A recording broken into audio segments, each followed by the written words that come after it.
इनसे मिलिए मैं कोपल से बात करते हुए, जो कि एक सफारी गाइड हैं, बहुत अनुभवी हैं, 10 साल से ज़्यादा का उनको तजुर्बा है। मैं उनसे ये अगला सवाल पूछना चाहता हूँ कि ये जो सफारी पार्क्स हैं और एनवायरनमेंट के इस तरह के जो प्रिजर्व्स हैं, इसमें जो हमारे आदिवासी भाई लोग हैं, क्या वो कुछ ख़ास तौर से इसके लिए सूटेड हैं और उनका क्या फ़ायदा, उनका क्या इस्तेमाल किया जा सकता है जिसमें वो खुद एक्सपर्ट हैं? General, to answer it very crisply, आप बिना आदिवासी भाई लोगों के कंजर्वेशन नहीं कर सकते। Okay. There is absolutely no conservation possible. You cannot save the tiger or the forest unless and until it is inclusive of the native local people. inhabitants. Exactly. Okay. Exactly. Why do you say so? So I remember some 20-25 years back when Masai Mara started getting more and more popular in the Asian countries.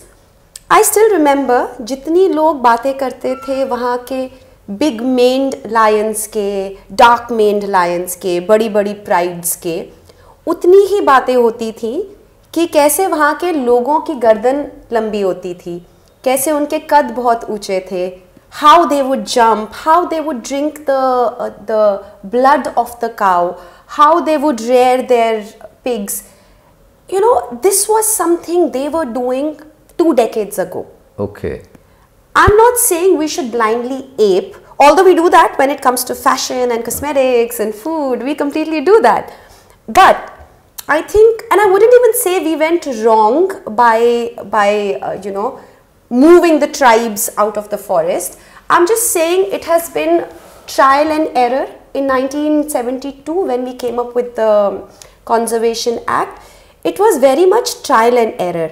We thought it's a very good idea to move the Adivasis, you know, get them in the periphery of the forest, without understanding that they were highly dependent on the forest, whether it is your mahuas for their livelihood, for their livelihoods, yes, exactly. Yes. Something as basic as a perfume. Yes. You know, they will not go and buy a Dispirin. They know which route to tap on to be able to consume that.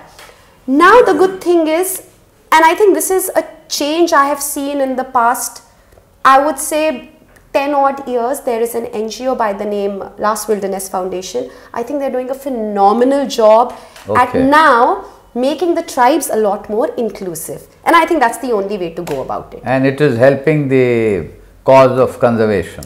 Definitely, General. It's helping in ways which we can only experience in times to come. So for example, we talk about Adivasi Kala, Adivasi dances. You know, there's so many things which are endemic to a tribe.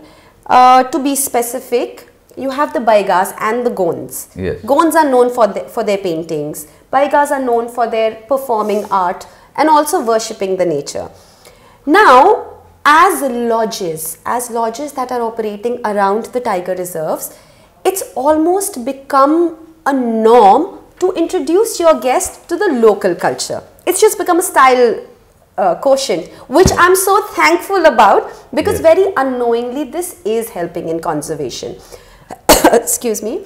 So each time we have guests who show even a little interest in understanding the landscape, its people, its animals, that is when we would call this entire village.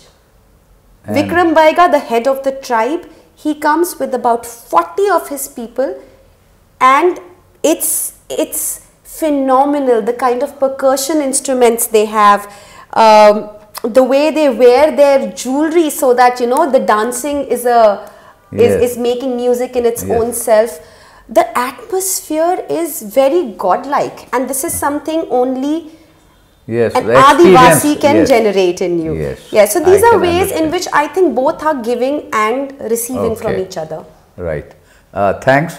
And Kopal, I am especially thankful to you for having offered very readily that the videos that you have shot could be co-opted, could be mixed with what we are interviewing, and because that would show to the viewers the actual big animals or the birds or whatever. Thanks.